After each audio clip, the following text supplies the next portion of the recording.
Pergunta para quem, candidato? Para o candidato Lula. Não é possível, candidato. O senhor precisa escolher um dos candidatos presentes. O senhor tem a liberdade de falar o que o senhor quiser, mas o confronto é com um dos presentes, por favor. Foi um lapso, peço desculpas. Pergunta para o candidato Cury. Cury, o Brasil passou pelo escândalo do Mensalão com o PT. Ele passou pelo escândalo do Petrolão com o PT. Ele passou agora pelo escândalo do INSS com o Lula envolvido, com o filho dele envolvido, com o irmão dele envolvido. Anos passam, a picanha é prometida, a picanha não chega. O crime aumenta, a mortalidade aumenta, a sensação de segurança aumenta. As regiões em que o Lula dizia olhar mais, com mais cuidado, por exemplo, a região Nordeste, continuam mais pobres que as outras regiões do Brasil. A favelização no Brasil aumenta. Entretanto, parte importante do eleitorado brasileiro, quase metade dele, hoje declara voto no Lula para presidente da República.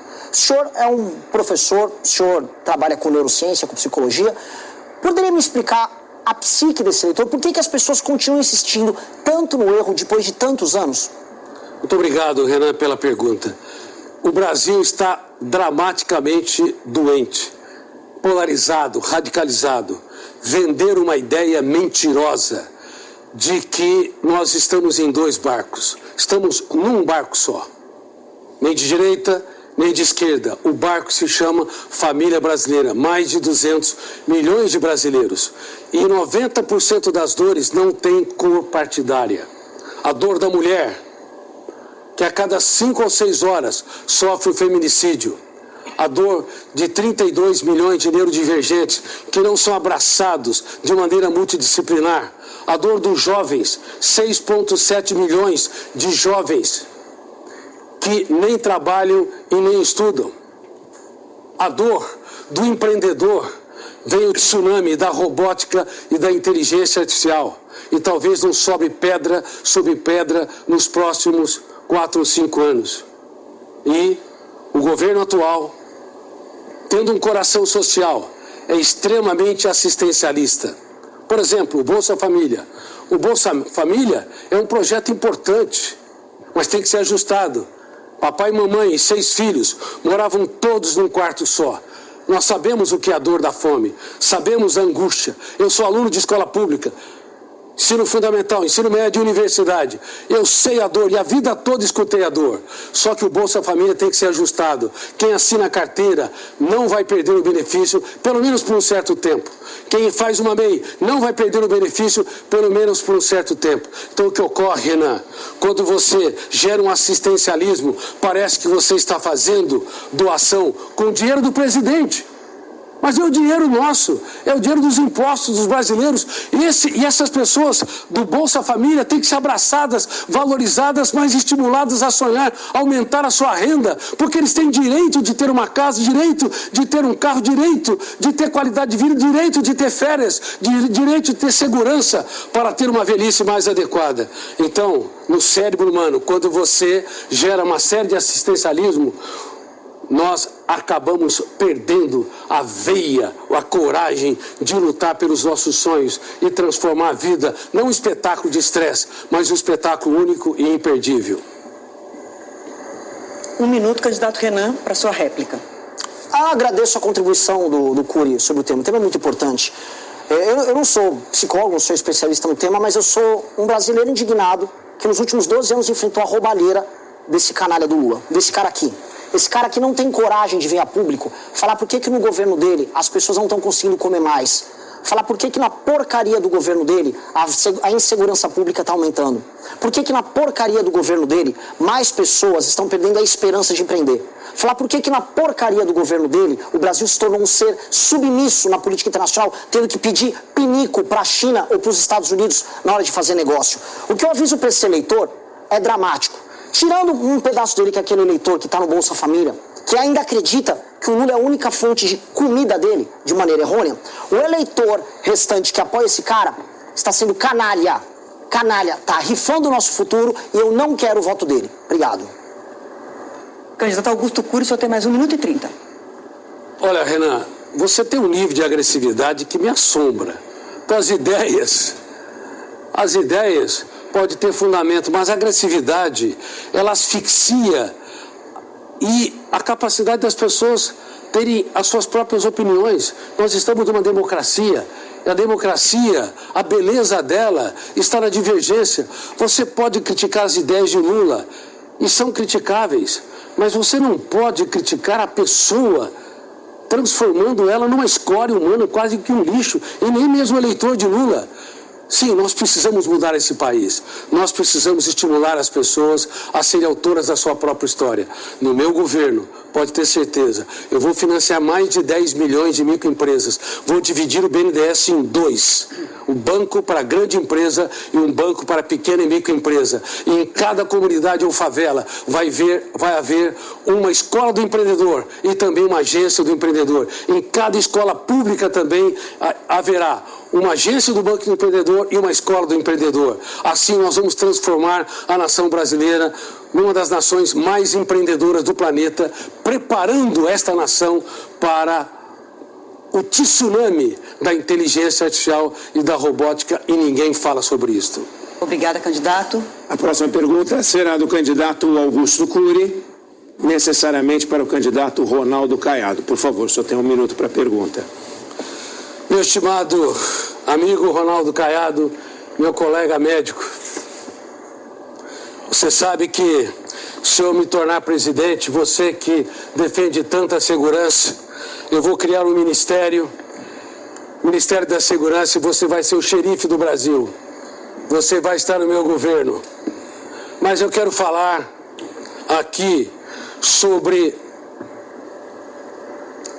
o caos que está a mulher brasileira. A mulher brasileira sofre uma série de violências que até hoje tem se perpetuado. Entra governo e sai governo.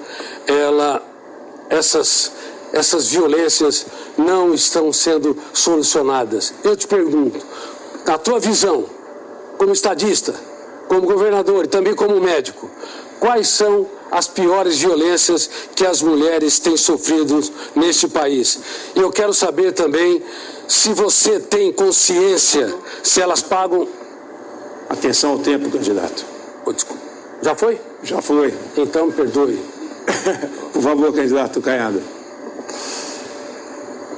Bom, meu amigo Augusto, meu colega médico, eu vou declinar do seu convite porque eu vou estar na presidência da República, mas você, sem dúvida nenhuma, vai fazer parte de uma equipe hoje que nós sabemos a necessidade de podermos enfrentar a saúde mental.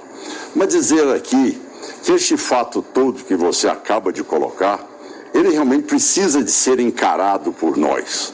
Nós estamos conseguindo avançar com a inteligência artificial, conseguindo avançar na integração das forças de segurança, exatamente no combate à criminalidade. Mas ficou uma grande chaga no país, que é exatamente o avanço do feminicídio no país. Isso é uma verdade.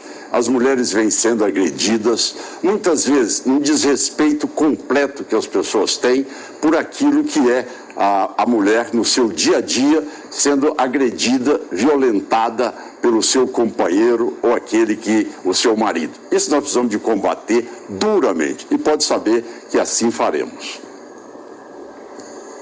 Por favor. Bom, você é bom de argumento, mas não deixou os números claros, hein? Eu acho que você vai ser meu xerife. A cada 5 ou 6 horas, Caiado, uma mulher é morta pelos seus parceiros. 1.571 mulheres no ano passado. E essa uma faz toda a diferença, porque cada mulher é um ser humano único e irrepetível. Elas recebem 21% a menos que os homens pelos mesmos trabalhos. Isso é vergonhoso. E nem resolveu essa equação Bolsonaro e nem Lula da Silva.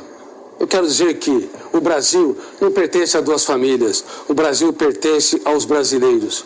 E além disto, uma crueldade sem precedente.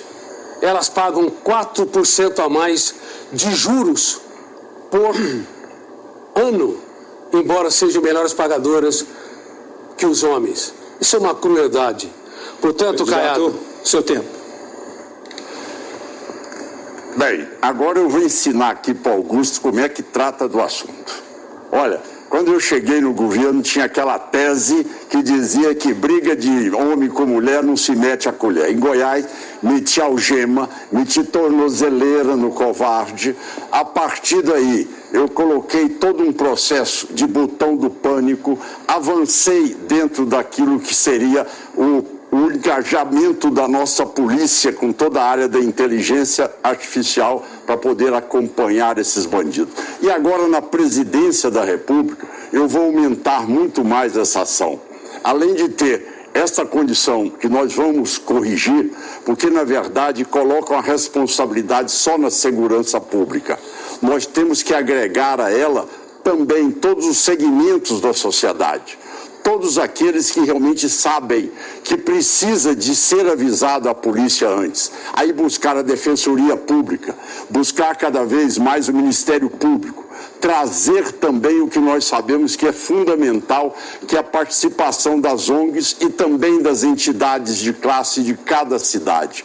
Mas, além de tudo isso, gente, é dizer que a pessoa normalmente agride a mulher porque ele se acha dono dela como se fosse propriedade dela. É assim que esse covarde trabalha.